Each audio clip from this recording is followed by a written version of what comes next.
Hi, Mr. Tejas. Welcome to Solar Podcast. the whole world is right now talking about renewable energy, right? അതിൽ സോളാറാണ് ഏറ്റവും വലിയ സംസാര വിഷയം. What's your thought about that? സോളാറിന്റെ ഒരു advantage ഇപ്പൊ നമ്മൾ റിന്യൂവബിൾ എനർജി സോഴ്സസ് നമ്മൾ പല ടൈപ്പ് റിന്യൂവബിൾ എനർജി ഇപ്പം വിൻഡ് ഉണ്ട്, ടൈഡ് ഉണ്ട്, നമ്മുടെ ഹൈഡ്രോ പവർ ഉണ്ട്. സോളാറിനെ വാട്ട് മേക്സ് ഇസ് ഡിഫറെന്റ് എന്നുള്ള ലെസ് മെയിൻ്റനൻസ്. ഇപ്പം നോ മൂവിങ് പാർട്സ്. ബാക്കി എല്ലാത്തിലും കുറെ വേർ ആൻഡ് ടയർ വരും. അപ്പം ഒരു വിത്ത് ദ ടൈം ഇതിന്റെ ലൈഫ് നമ്മൾ നോക്കുന്ന സമയത്ത് മെയിൻ്റനൻസ് ആസ്പെക്ട്സ് സോളാർ കമ്പാരിറ്റീവ്ലി വേറുള്ളതിനെ സംബന്ധിച്ചിടത്തോളം ഇതിൽ കുറവാണ്. കമ്പാരിറ്റീവ്ലി എന്നത് ഇതിനകത്ത് ഇല്ല. ഇതിനകത്തൊരു മെയിൻ്റനൻസ് ഇല്ല. ഇതിന്റെ മുകളിൽ പൊടി വന്നാൽ തട്ടിക്കളയുന്നത് അത് മാത്രം. വേറെ നോ മൂവിങ് പാർട്സ്. എന്താണ് നമ്മൾ റിക്കറിങ് കോസ്റ്റുകൾ ഇതിനകത്തില്ല.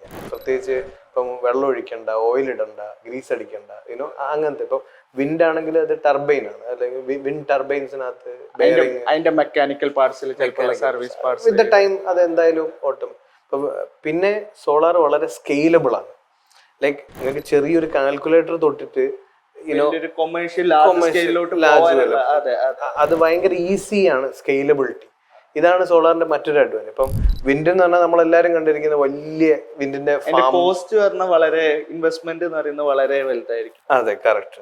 ഇപ്പൊ ഈ വിൻഡ് ഫാം വലിയ വിൻഡ് ഫാംസേ സക്സസ്ഫുൾ ആയിട്ടുള്ളൂ. ഒരിക്കലും ഇപ്പൊ നമ്മൾ ചെറിയ വിൻഡ് മിൽസ് ഒക്കെ നമ്മൾ പലരും ഫാൻസി ആയിട്ട് കൊണ്ടുപോകുന്നത്. എനിക്ക് അതിലേറെ ഒരു തോട്ട് തോന്നിയത് എന്താ വെച്ചാല്, ഇപ്പൊ വിൻഡിന് കാറ്റ് നിർബന്ധമാണല്ലോ, എല്ലായിടത്തും വിൻഡ് എനർജി ചിലപ്പോൾ ആയിക്കോളും. പക്ഷെ സോളാർ ത്രൂ ഔട്ട് നമ്മളെ ഉണ്ട് സൺലൈറ്റ് ഇന്ത്യയില്. അതെ, അപ്പൊ രാവിലെ നേരം കൊടുക്കും, വൈകുന്നേരം വരെ ബാക്കി എന്ത് നടന്നിട്ടില്ലെങ്കിൽ ഇത് നടക്കും നമുക്ക് ഉറപ്പാണ്. അപ്പം അതാണ് അതിന്റെ ഒരു ബിഗ് ഒരു ഇതെന്ന് പറയുന്നത്. പക്ഷെ എനിക്ക് അതില് സോളാറിൽ തന്നെ ഇപ്പം നമ്മൾക്ക് റെസിഡൻഷ്യൽ തന്നെ ഇപ്പം the whole India PM Suryaghar എന്നിട്ടുള്ള റെസിഡൻഷ്യൽ SME ഞാൻ വിത്ത് ബ്രാൻഡ് സോളാർ എന്നുള്ള ബ്രാൻഡായിട്ട് സോളാറിൽ സ്റ്റാർട്ട് ചെയ്തിട്ടേ ഉള്ളൂ. അപ്പോൾ ആ ഒരു ഇതിൽ PM സൂര്യഗറിന്റെ ഒരു പ്രൊജക്റ്റ് ആയിട്ട് കണ്ടപ്പോൾ ഒരു എക്സ്പൊണൻഷ്യൽ ഗ്രോത്ത് ആണ് ഈ ഒരു ഇൻഡസ്ട്രിയിൽ ഇപ്പോൾ ഫീൽ ചെയ്തുകൊണ്ടിരിക്കുന്നത്. ആസ് എ യു ആൾസോ ഇതിൽ തന്നെ ഈ ഇൻഡസ്ട്രിയിൽ കഴിഞ്ഞ 2006 മുതൽ അല്ലേ, റൈറ്റ്, ഇതിലുണ്ട്. പക്ഷെ കഴിഞ്ഞ ഒരു what is your experience last 20 years and last 5 years before? Last 5 yearsനേക്കാളും ലാസ്റ്റ് 3 years. ലാസ്റ്റ് 3 years കാര്യങ്ങളൊക്കെ കംപ്ലീറ്റ്ലി ചേഞ്ച് ആയിപ്പോയി. അതായത് അതിന്റെ ഒരു ഗ്രോത്ത് ലെവല് നമുക്കൊരു സ്കെയിൽ കൊണ്ട് മെഷർ ചെയ്യാൻ കഴിയൂല. പണ്ട് ഇപ്പം ഞാൻ തുടങ്ങിയ സമയത്ത് ഒരു കൊല്ലത്തിൽ 3 പ്രോജക്റ്റ് അതൊക്കെയായിരുന്നു നമ്മുടെ. അതൊക്കെ 2 kilowatt ആണ് ഞാൻ ചെയ്ത് ഫസ്റ്റ് പ്രോജക്റ്റ്. 2 kilowatt എന്ന് പറഞ്ഞാൽ ഇന്നൊരു 100 kilowatt ചെയ്യുന്നതിന്റെ സന്തോഷമായിരുന്നു. ആ ഒരു സിസ്റ്റത്തിൽ നിന്ന് മാറി ഇപ്പം എന്റെ ഞങ്ങളുടെ തപസിന്റെ ഫസ്റ്റ് പ്രോജക്റ്റ് എന്ന് പറഞ്ഞാൽ NIT ക്യാമ്പസിൽ ആവിഷ്കാർ എന്ന് പറയുന്ന ഒരു പ്രോഗ്രാം. അതിനകത്ത് ഫസ്റ്റ് നമുക്ക് കിട്ടി സോളാറിന്റെ പ്രോജക്റ്റ് ആണ്. അതെന്തായിരുന്നു? 2011 or 2010 ആണ്. ഓക്കെ, അന്ന് മുതൽ അത് ഓഫ് ഗ്രിഡ് ആണോ? അത് ഓഫ് ഗ്രിഡ് ആണ്. ഓഫ് ഗ്രിഡ് ആണ്. എന്നാൽ ഡിസൈൻ ചെയ്ത് 2 ഓർഡർ എടുത്ത് മാറ്റിയാൽ നമ്മൾ നേരെ കൊണ്ടുപോയിട്ട് പാകാം. അതിൽ നേരെ കൊണ്ടുപോയി അതായത് പക്ക നമ്മുടെ മാംഗ്ലൂർ ടൈലിന്റെ സൈസിൽ, ആ മാംഗ്ലൂർ ടൈലിന്റെ ഷേപ്പിൽ തന്നെ അത് ഞങ്ങളിവിടെ മരഞ്ചാട്ടിയുള്ള ഒരു വണ്ടീന്റെ ബാക്കിലെ ഫ്ലാപ്പ് ഉണ്ടാക്കുന്ന ഒരു സ്ഥലത്തു നിന്നാണ് ഞങ്ങൾ മാനുഫാക്ചർ ചെയ്തത്. അപ്പൊ അതിന്റെ റീഎൻഫോഴ്സ് അരക്കനട്ട് ഫൈബർ, അതായത് നമ്മളെ അടക്കേന്റെ ഫൈബറില് അത് വെച്ചിട്ടാണ് റീഎൻഫോഴ്സ് ചെയ്തത് മെറ്റീരിയൽ. അപ്പൊ അങ്ങനെ ഒരു ഓടൊക്കെ ഉണ്ടാക്കി അതിന്റെ മുകളിൽ സോളാർ പാനല് ഒക്കെ ഡൈയില് സെറ്റ് ചെയ്ത് അടിയിൽ 2 ലൈറ്റും. അപ്പൊ അങ്ങനെ അതെന്ന് പറയുന്നത് എത്ര കാലം നിൽക്കുമെന്ന് എനിക്കെന്നെ അറിയില്ല. അന്ന് എനിക്ക് തോന്നുന്നു ഒരു ഇൻഡസ്ട്രി അത്രത്തോളം നിങ്ങൾക്ക് അവയർനെസ് എടുത്ത് തരാൻ പോലും ഇൻഡസ്ട്രി എക്സ്പേർട്ട് ആയിട്ടുണ്ടാവില്ല. ഇൻഡസ്ട്രി ഇല്ല. അപ്പൊ അതായിരുന്നു അന്നത്തെ ഒരു സാഹചര്യം. അപ്പൊ അവിടുന്ന് നമ്മൾ മാറി ഇപ്പം ഒരു കുറെ കാലം ഒരു പിച്ച വെക്കുന്ന ഒരു ടൈം 2 പ്രോജക്റ്റ് 3 പ്രോജക്റ്റ് 4 പ്രോജക്റ്റ് അത് നമ്മളെ ലൈഫ് ടൈം അച്ചീവ്മെന്റ് പോലെ തന്നെ ആ ഒരു 2 പ്രോജക്റ്റ് ഉള്ളത് ഭയങ്കര 2 kilowatt പ്രോജക്റ്റ് എന്ന് പറഞ്ഞാൽ ഈവൻ ഇപ്പം വിക്രം സോളാർ എന്നുള്ള അന്നത്തെ അവിടുത്തെ ആൾക്കാരൊക്കെ എന്നെ വിളിച്ച് സംസാരിക്കും 2 kilowatt പ്രോജക്റ്റിനെ പറ്റി. നിങ്ങൾക്ക് ചിന്തിക്കാൻ പറ്റുമോ 2 kilowatt? 2 kilowatt നമുക്ക് വെറും സ്റ്റാർട്ടിങ് പറയുന്ന ചെറിയ സബസ് എനർജി ഇപ്പൊ 2 kilowatt പ്രോജക്റ്റ് ചെയ്യുന്നില്ല.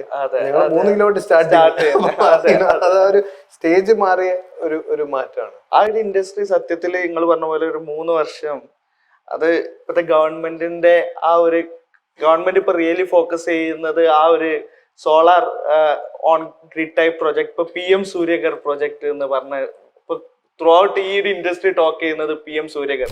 സോ ഗവൺമെന്റ് ഫുൾ ഇതിലോട്ടുണ്ട്, ഇൻഡസ്ട്രി മൊത്തം ഉണ്ട്. ഇപ്പൊ ഈവൻ എനിക്ക് ഫോർ മീ ആസ് വെൽ, ഞാൻ ഈ ഇൻഡസ്ട്രിയിലോട്ട് ഇപ്പം ഞങ്ങൾ കഴിഞ്ഞ 98 മുതൽ മാനുഫാക്ചറിങ് ഇൻവെർട്ടർ UPS ഉണ്ടായപ്പോഴും അന്ന് ഇപ്പൊ ഈവൻ ഇൻവെർട്ടർ ബാറ്ററി, പക്ഷെ ഞങ്ങള് കുറെ മുന്നേ തന്നെ ഒരു 8 to 9 years മുന്നേ തന്നെ സോളാർ എന്താണ്, സോളാർ നമ്മൾ ഓഫ് ഗ്രിഡ് ചെയ്യുന്നുണ്ട്, പക്ഷെ ഇതിന്റെ സ്കെയിലബിലിറ്റി അപ്പോഴും നമുക്കൊരു പേടിയായിരുന്നു. ഞങ്ങൾ ഓൾറെഡി ഒരു കംഫർട്ട് സോണിലായിരുന്നു ഇൻവെർട്ടർ UPS ബാറ്ററി എന്നുള്ളത്.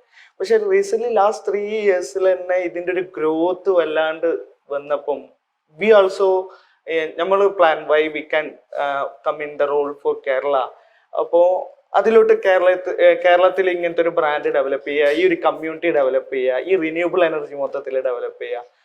അങ്ങനെ റിന്യൂവബിൾ എനർജിയിലോട്ട് ഈ തോട്ട് പ്രോസസ് വന്നു. അപ്പോൾ റിന്യൂവബിൾ എനർജി അപ്പോഴായിരുന്നു ത്രൂ ഔട്ട് ഗവൺമെന്റ് ഇതിന്റെ ഒരു എക്കോസിസ്റ്റം സത്യത്തിൽ കഴിഞ്ഞൊരു 2 വർഷമായിട്ട് എക്കോസിസ്റ്റം മൊത്തം ഇതിലോട്ട് ഡെവലപ്പായി നിൽക്കുന്ന ടൈമിൽ. അതുകൊണ്ട് തന്നെ ഇപ്പൊ നമ്മൾ പ്രൊഡക്റ്റും അത്യാവശ്യം അപ്പോൾ ആ ഒരു മൂവ്മെന്റും ആ ഒരു ഇതും നമുക്കിപ്പോ എൻജോയ് ചെയ്യാൻ കഴിയുന്നുണ്ട് അല്ലേ. കഴിഞ്ഞ ലാസ്റ്റ് ഒരു 5 years ബ്ലീഡ് ചെയ്യുന്നോ അതിന്റെ ഇതൊക്കെ ഇപ്പൊ ഒരു എൻജോയ് ചെയ്യുന്ന രൂപത്തില്.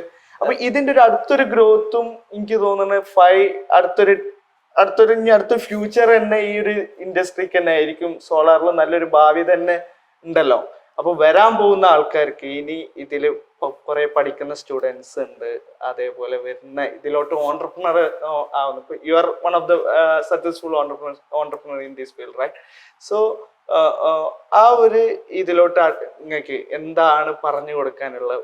What is your thought? ഞാനൊരു ഓൺടർപ്രണർ ആയിട്ട് വരുന്ന ഒരാളെ സംബന്ധിച്ചിടത്തോളം ഞാൻ അതിനൊരു ഇൻട്രസ്റ്റ് ഉള്ള ആള്. ഇപ്പോഴത്തെ ഒരു പുതിയ തലമുറ എല്ലാവരും ഓൺടർപ്രണർ ആവണമെന്ന് വിചാരിക്കുന്നവരുണ്ട്.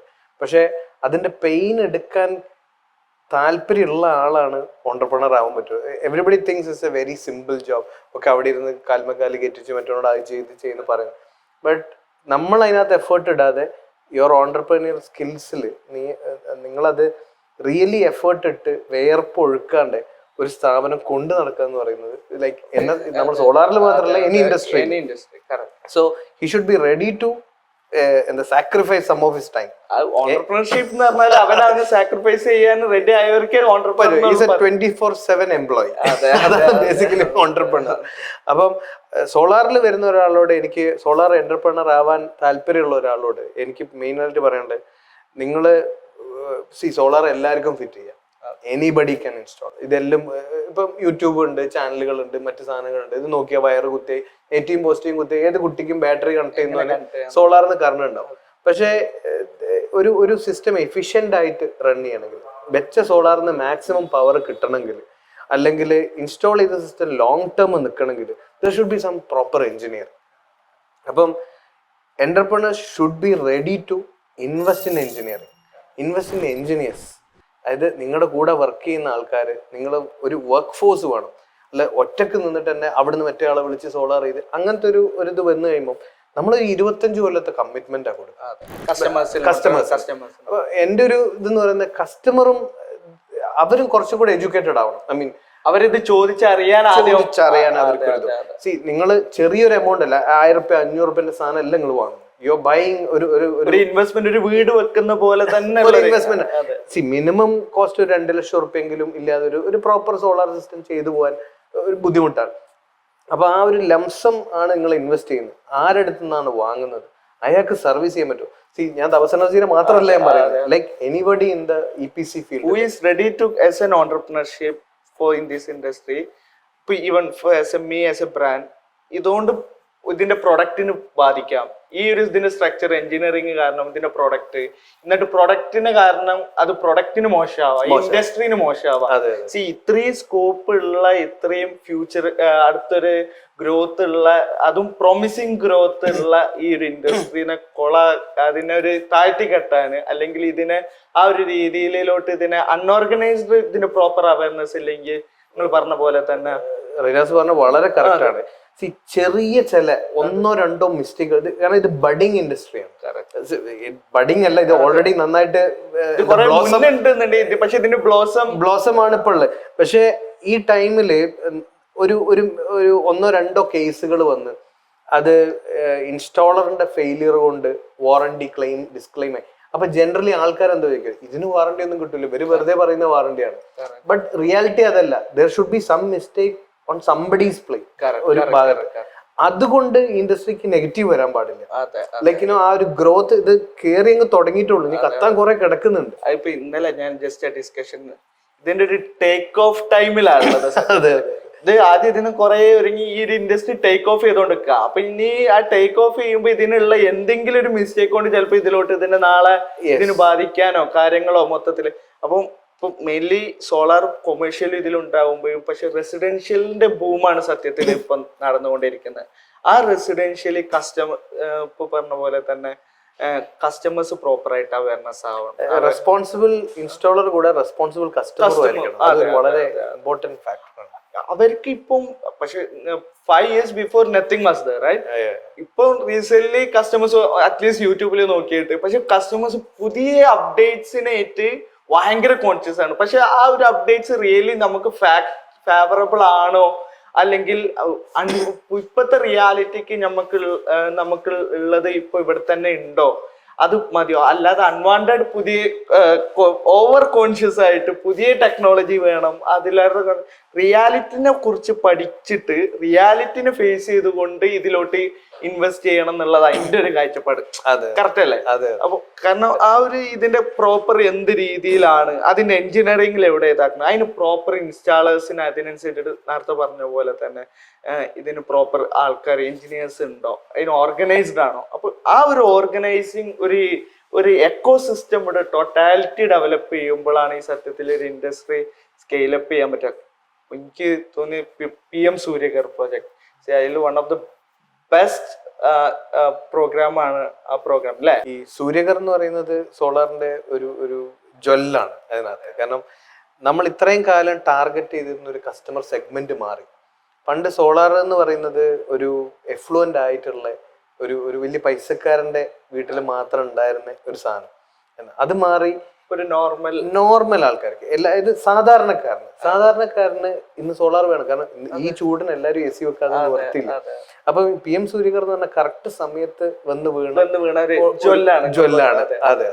അപ്പം PM സൂര്യഗറിനകത്തുള്ള KCBന്റെ ഇൻവോൾവ്മെന്റ് അതിനകത്ത് കാര്യമായിട്ട് വേണം, അല്ലെങ്കിൽ ഇതിന്റെ ഒരു സക്സസ്ഫുൾ വളരെയധികം ക്വസ്റ്റ്യനബിൾ ആണ്. അതിലെല്ലാരും ആ ഒരു അർത്ഥത്തിൽ റോള് ഏറ്റെടുത്തുകൊണ്ട് തന്നെ ചെയ്യുന്നുണ്ട്. അപ്പൊ KCBനെ ഇതിനകത്ത് കാര്യമായിട്ട് ഇൻവോൾവ് ചെയ്യിപ്പിക്കണം. KCBന്റെ ടീം ഒരു ടീം വേണം. PM സൂര്യഗർ പ്രോജക്ട്സ് ഹാൻഡിൽ ചെയ്യാവുന്ന ഒരു ടീം.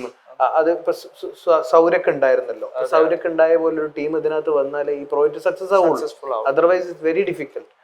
എന്റെ ഒരു എക്സ്പീരിയൻസിൽ ഞാൻ മനസ്സിലാക്കുന്നത് അങ്ങനെ ഒരു ടീം ഇല്ലാതെ ഈ ഇൻഡസ്ട്രി ഇപ്പൊ വേണ്ടത്ര ഈ ജെല്ലിനെ ഉപയോഗപ്പെടുത്താൻ പറ്റും. അതിന്റെ നമ്മളെ പുറകുന്നൊരു വലി ഉണ്ടായാൽ you can never fly of. അതിന്റെ ഒരു ഇപ്പൊ ഈ PM സൂര്യഗർ പ്രോജക്റ്റും ഇപ്പഴും ഇപ്പൊ ഇത് റൈറ്റ് ടൈമാണ് അല്ലെ. ഇപ്പൊ ഇലക്ട്രിസിറ്റി ഭയങ്കര ചൂടാണ്, റിയൽ ടൈം AC വെക്കാതെ തന്നെ. അപ്പൊ സാധാരണക്കാരും എന്തുകൊണ്ട് AC വെക്കുക, അപ്പൊ കറണ്ട് ബില്ല് കൂടുന്നത്. അപ്പൊ അതിന് വേണ്ടിയിട്ട് PM സൂര്യഗർ അല്ലെങ്കിൽ സോളാർ ഗ്രിഡ് ഇൻവെർട്ടേഴ്സ് നല്ലൊരു ഓപ്ഷൻ ആയിട്ട് അപ്പൊ അതിനു വേണ്ടി സബ്സിഡി ഗവൺമെന്റ് ഒരുക്കി തന്നെ. പക്ഷെ എന്നാലും കസ്റ്റമേഴ്സ് ഇപ്പോഴും ഇത് വേറെ എന്തെങ്കിലും തോട്ട്സ് കേട്ടിട്ട് അല്ലെങ്കിൽ യൂട്യൂബിൽ അല്ലെങ്കിൽ ഇത് കേട്ടിട്ട് വീണ്ടും കോൺഷ്യസ് ആണ്, ഇനിയും ഇത് വെക്കണോ, ഇനി ഇതിലേറെ വേറെ എന്തെങ്കിലും പുതിയതായിട്ട് വരുമോ അല്ലെ. ഈ ടെക്നോളജി എന്ന് പറയുന്നത് എല്ലാ കാലത്തും ഇതായിക്കോ. ഇപ്പം നിങ്ങളെ ഫാദർ കണ്ട ടെക്നോളജി ആയിരിക്കില്ല നിങ്ങൾ കണ്ടത്, നിങ്ങൾ കണ്ട ടെക്നോളജി നിങ്ങളെ മോൻ കാണുന്നത്. അപ്പം if you wait for the technology you will keep waiting. എന്നും പുതിയത് നാളെ വരാം അല്ലെ. അപ്പൊ ഈ നാളെ എന്ന് പറയുന്ന സാധനം എല്ലാ കാലത്തും അത് അങ്ങനത്തെ ഒരു സെറ്റ് ഓഫ് കസ്റ്റമേഴ്സ് ഉണ്ട്. പ്രോബ്ലി നമുക്ക് ആർക്കും അവരുടെ തോട്ട്സിനെ കൺട്രോൾ ചെയ്യാം. പക്ഷെ സോളാർ വെച്ച ഒരാളോട് ഒരു കസ്റ്റമർ അഭിപ്രായം ചോദിച്ചാൽ ദാറ്റ് ഈസ് പോസിറ്റീവ്. അതാണ് ഇൻഡസ്ട്രീന്റെ റൈറ്റ് ടൈം. അവര് മുന്നത്തെ ആള് ചോദിച്ചാലും അന്ന് അവര് പോസിറ്റീവ് ആണ്, ഇപ്പോഴും അവര് അതൊന്നും പോസിറ്റീവ് ആണ്. അതാണ് ഈ ഇൻഡസ്ട്രീന്റെ ഏറ്റവും വലിയ പ്രത്യേകത. വൺസ് എക്സ്പീരിയൻസ് ചെയ്ത് അല്ലെങ്കിൽ ഇൻസ്റ്റാൾ ചെയ്ത് ഓണറായിട്ട് സോളാർ വെച്ച ഓണറായ ഒരാളോട് നിങ്ങൾ അഭിപ്രായം ചോദിച്ചാൽ അതിനകത്ത് പോസിറ്റീവ് വരുള്ളൂ. അതിനകത്ത് ഒരു നെഗറ്റീവ് അഭിപ്രായം ഞാൻ ഇതുവരെ കേട്ടിട്ടില്ല. നിങ്ങൾക്കുള്ള ഒരു കസ്റ്റമേഴ്സ് അധികം റഫറൽ കസ്റ്റമേഴ്സ് തന്നെയല്ലേ, അല്ലാതെ പുതിയ ആൾക്കാർ വരുന്നില്ലാതെ കൂടുതൽ റഫറൽ ത്രൂ ഇവരെ വീട്ടിൽ അല്ലെങ്കിൽ അപ്പുറത്തെ വീട്ടിലുള്ളവരുണ്ടെങ്കിൽ ഇപ്പുറത്തെ വീട്ടുകാരെന്ന വെച്ച് ആ ഒരു കൈൻഡ് ഓഫ് കസ്റ്റമർ ഈ നേരെ കുറച്ച് കസ്റ്റമർ കൺസ്യൂമർ ഇലക്ട്രോണിക്സ് പ്രൊഡക്റ്റ് പോലെയുള്ള ഒരു ഇതല്ലല്ലോ റഫറൽ ത്രൂ എന്നിട്ട്. പക്ഷെ ഇപ്പൊ ഇതിന്റെ കൂടെ തന്നെ ഈ പ്രൊജക്റ്റും കൂടി വന്നതോടുകൂടി ഇത് റൈറ്റ് ടൈമിൽ ഇതിനെ ഹിറ്റ് ചെയ്ത് എടുത്ത് എല്ലാവരും ഇതിനെ മാക്സിമം യൂട്ടിലൈസ് ചെയ്യണം എന്നുള്ള ഞാൻ പറയുന്നത്. ഭയങ്കരമായിട്ട് അഫോർഡബിൾ ആയി. കഴിഞ്ഞ ദിവസം എൻ്റെ ഒരു പേഴ്സണൽ എക്സ്പീരിയൻസിൽ ഞാൻ ഭയങ്കര കിടലൻ തോട്ടായിരുന്നു സാറിന്റെ. എൻ്റെ ഒരു കസ്റ്റമറാണ്. അപ്പൊ അദ്ദേഹം CA ഫീൽഡിലുള്ള ആളാണ്. അപ്പോൾ അദ്ദേഹത്തിന്റെ വീട്ടിൽ സോളാർ വെക്കാൻ പുള്ളി 10 കൊല്ലത്തെ ലോൺ എടുത്ത്. അപ്പൊ നമ്മുടെ കമ്പനിയിൽ നമ്മൾ അധികം കസ്റ്റമർ എടുത്ത് 3 കൊല്ലത്തെ ലോണൊക്കെയാണ് പുഷ് ചെയ്യുന്നത്. അത് ആൾക്കാരും പെട്ടെന്ന് ലോൺ അടച്ചു തീർക്കാനാണുള്ള താല്പര്യപ്പെടുന്നത്. അപ്പൊ എനിക്കിത് ഭയങ്കര ക്യൂരിയോസിറ്റി ആയി. കാരണം പുള്ളിക്ക് റെഡി ക്യാഷ് നിന്ന് പേയ്മെന്റ് വാങ്ങാൻ കപ്പാസിറ്റി ഉള്ള ആളാണ്. പിന്നെ എന്തിനാ നിൽക്കുന്നൊരു തോന്നുന്നു. അപ്പൊ ഞാൻ വലിയ വിളിച്ചു, സാറേ ഇതിങ്ങനെ സാറ് 10 കൊല്ലത്തെ ലോണ് എന്താ പുള്ളിയാണ് 3 കിലോവാട്ടിന്റെ പ്ലാന്റ് ആണ്. എനിക്ക് ഇതിനകത്ത് നിങ്ങൾ സിസ്റ്റം ഇൻസ്റ്റാൾ ചെയ്താൽ എനിക്ക് അറൗണ്ട് ഒരു 6000 ഉറുപ്പിന്റെ കറണ്ട് ബില്ല് സേവിങ്സ് ആണ് 2 മാസത്തെ കിട്ടുന്നത്. മന്ത്ലി 3000 റുപ്പീസ് ആണ് എനിക്ക് നിങ്ങളിൽ സേവിങ്സ്. ഞാൻ ബാങ്കിൽ കൊടുക്കാൻ പോകുന്ന എൻ്റെ EMI മന്ത്ലി 1350 രൂപയാണ് ഈ 10 കിലോവാട്ടിന്. ഇപ്പൊ 2 മാസത്തിൽ 1500, 2 മാസത്തിൽ 3000 ഉറുപ്പ്യ ഞാൻ കൊടുത്തു കഴിഞ്ഞാൽ 6000 ഉറുപ്പ്യന്റെ ഇലക്ട്രിസിറ്റിയാണ് ഞാൻ യൂസ് ചെയ്യുന്നത്. ഇപ്പൊ എന്റെ നെറ്റ് സേവിങ് 3000. ഈ പൈസ ഇവിടെ അല്ലെങ്കിൽ വേറെ സ്ഥലത്ത് ഞാൻ കൊടുക്കേണ്ട പൈസയാണ്. പുള്ളിന്റെ തോട്ട് പ്രോസസ്. ഇത് കഴിഞ്ഞിട്ടുള്ള സാധനമാണ് എന്നെ ഞെട്ടിച്ചാൽ. ഇത് പുള്ളി തന്നെ നീ ഒരു 3 കൊല്ലം 4 കൊല്ലം കഴിഞ്ഞിട്ട് ഈ 1500 ഉറുപ്പ്യന്റെ വില നീ ആലോചിച്ചിട്ടുണ്ടോ? ഇത് EMI ആണ്, സെറ്റാണ്. EMIനകത്ത് അത് മാറൂല. 1500 ആണ് ഈ 10 കൊല്ലത്തേക്ക്. ഈ 1500 ഉറുപ്പ്യ ഞാൻ കൊടുത്താൽ മതി. അന്ന് എന്റെ കറണ്ട് ബില്ല് എത്രയായിരിക്കും, അന്ന് എന്റെ സേവിങ്സ്. ഈ 1500 ഉറുപ്പ്യക്ക് അത് മുട്ടായി വാങ്ങാൻ തികയൂല 10 കൊല്ലം കഴിഞ്ഞ്. അതൊരു ആ തോട്ട് നമുക്ക് വരില്ല. അതന്നെ അതിലെനിക്ക് കുറച്ചുകൂടി ഇപ്പൊ 3000 രൂപ സേവിങ് ചെയ്തു. അതിൽ ആ 3000 രൂപ വേണമെന്നുണ്ട് SIP-ലോട്ട് ഇൻവെസ്റ്റ് ചെയ്താലും അതൊരു വേറൊരു ഇൻവെസ്റ്റ്മെന്റ് ആയിട്ട് കിട്ടും.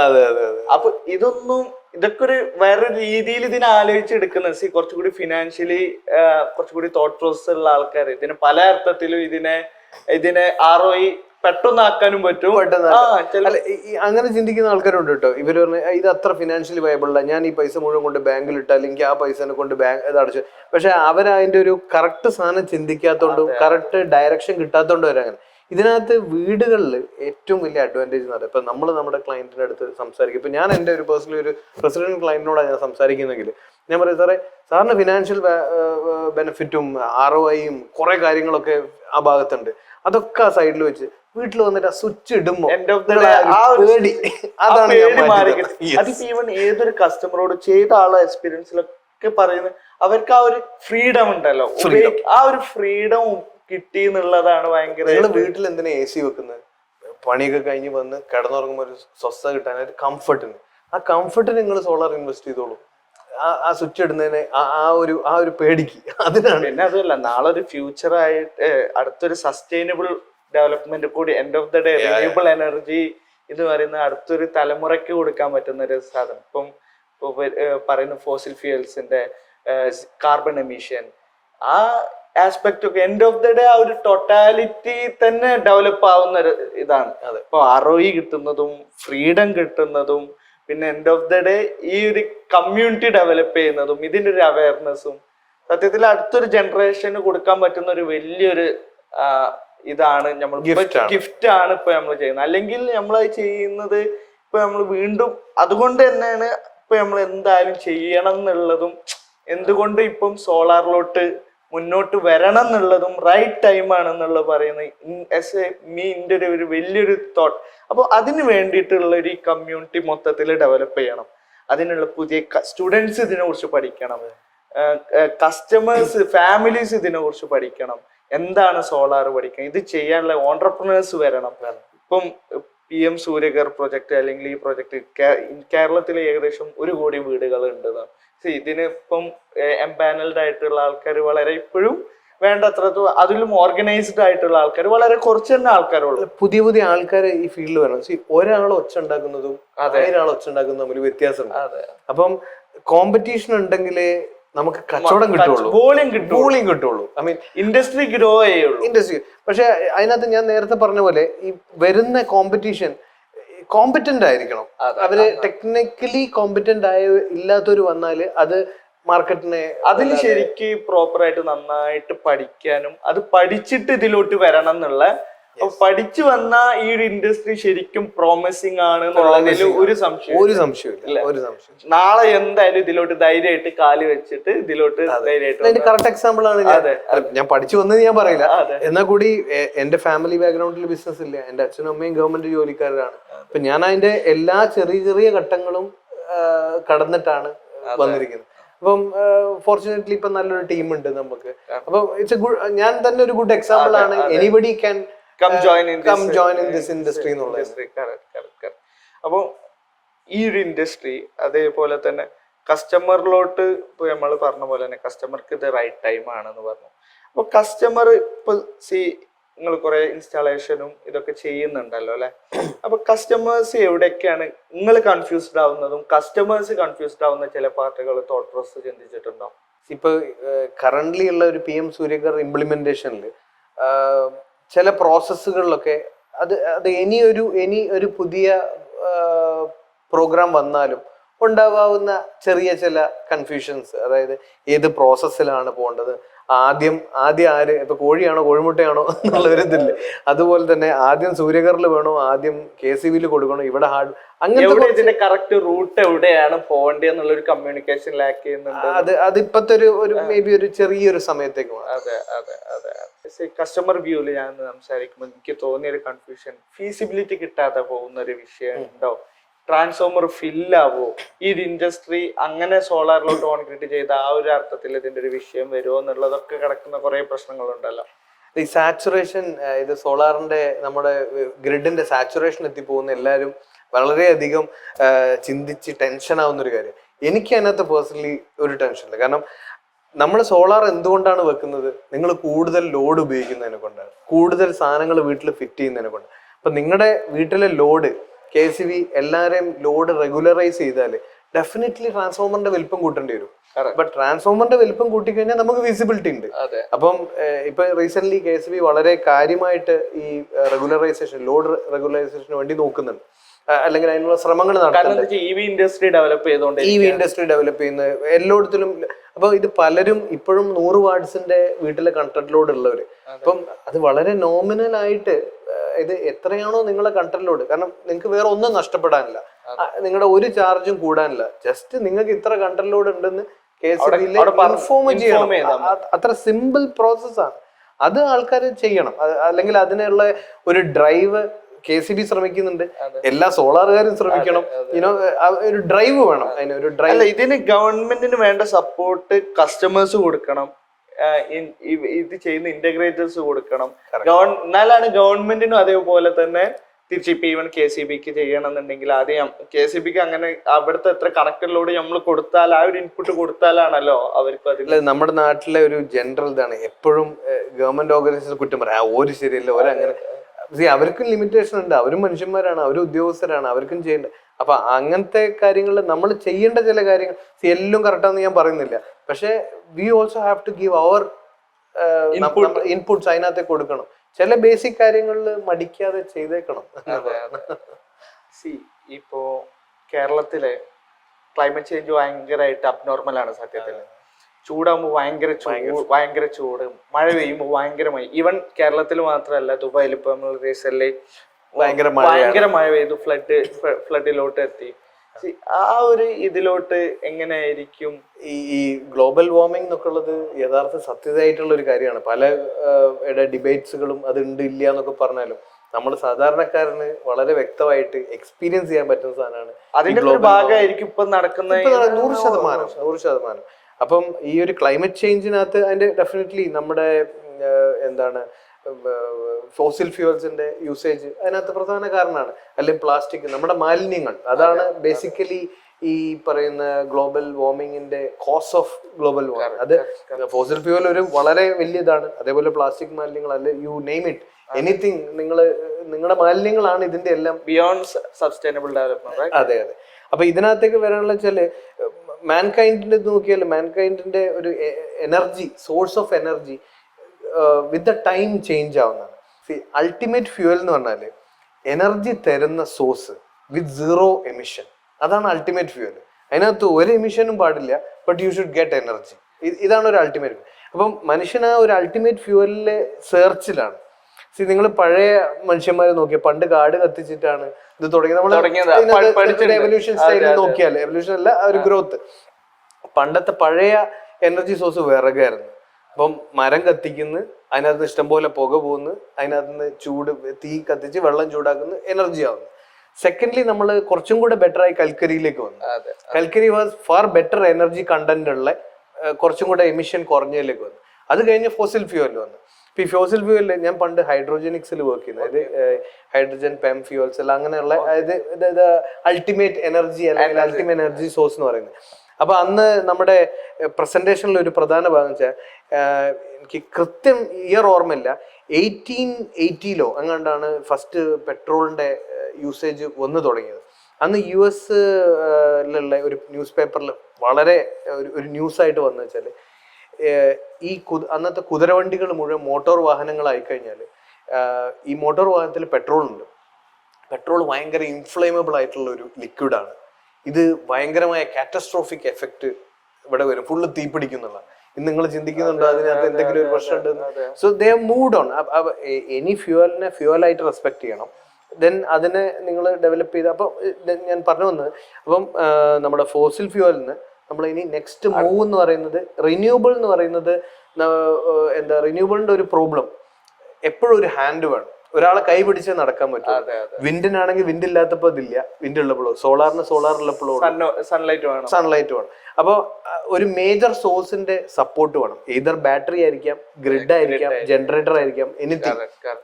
അപ്പം അതിന്റെ ഒരു ഭാഗത്ത് ഇപ്പൊ ബാറ്ററി സോഴ്സ് എന്ന് പറഞ്ഞാൽ വളരെയധികം എനർജി എഫിഷ്യന്റ് ആയി വരുന്നുള്ളൂ. It takes time. അപ്പൊ അതിന്റെ ഒരു അൾട്ടിമേറ്റ് ഫ്യൂവൽ എന്ന് പറയുന്നത് ഹൈഡ്രജൻ ആണ്. അപ്പൊ ഈ ഹൈഡ്രജൻ എന്ന് പറയുന്ന ഫ്യൂവലിലേക്ക് നമ്മൾ എത്തിച്ചേർന്ന് കഴിയുമ്പോഴത്തേക്കും അതായിരിക്കും എൻഡ് ഓഫ് ദി ഡേ നമ്മൾ എത്തിച്ചേരേണ്ടത്. അതെ അതെ. അതിന്റെ ഒരു സ്റ്റാർട്ടിങ് ടൈം ഇപ്പൊ സോളാറിലോട്ട് ഇപ്പൊ ഈ ഒരു ടൈമിലോട്ട് എല്ലാവരും എന്തായാലും അതിനെ സപ്പോർട്ട് ചെയ്ത് ഇതിലോട്ട് മുന്നിട്ട് വരണം എന്നുള്ളത് തന്നെയാണ് അല്ലെ. ആ ഒരു റൈറ്റ് ടൈം മാക്സിമം ഉപയോഗപ്പെടുത്തിട്ട് അടുത്ത ഫ്യൂച്ചർ ജനറേഷനും കൂടി ഇതിനെ ഇത് കൊടുക്കുന്ന എല്ലാത്തിനും ഒരു പാത്ത് ഉണ്ടല്ലോ.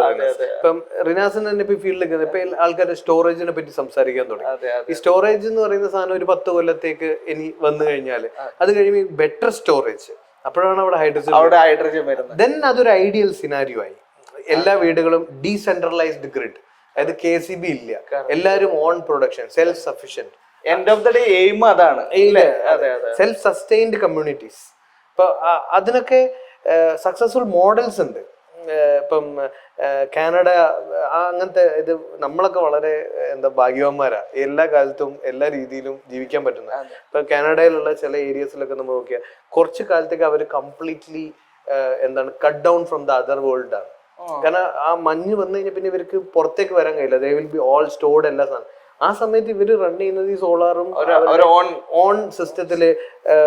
പണ്ട് SMAക്ക് അതിനകത്തൊരു സിസ്റ്റം സണ്ണി ഐലൻഡ് എന്ന് പറയുന്ന ഒരു സിസ്റ്റം, അതായത് ആ സിസ്റ്റം ഓൺ ഗ്രിഡും ആണ് ഓഫ് ഗ്രിഡും ആണ്, ബാറ്ററി ഉണ്ട്, വീടുകൾ തമ്മിൽ ഈച്ച് അങ്ങോട്ടും ഇങ്ങോട്ടും പവർ ചെയ്യും. അപ്പൊ this all successful models are there. അതിന്റെ ഒരു മോഡലൊക്കെ അവിടെ നടന്നാൽ മതി. ആ സ്കെയിലിങ്ങിലോട്ട് എവല്യൂഷൻ പാത്ത് ചെയ്ത് അതിന്റെ കൂടെ നമ്മൾ സഞ്ചരിക്കാന്നുള്ളത്. It will happen one day. Maybe നമ്മുടെ ലൈഫ് ടൈമിൽ അല്ലെങ്കിൽ അടുത്ത ജനറേഷൻ ലൈഫ് ടൈമിൽ അത് വരാണ്ട് നിവർത്തിയില്ല. Let's hope for the best. Anyway, we can wind up the things, right? Thank you. Okay.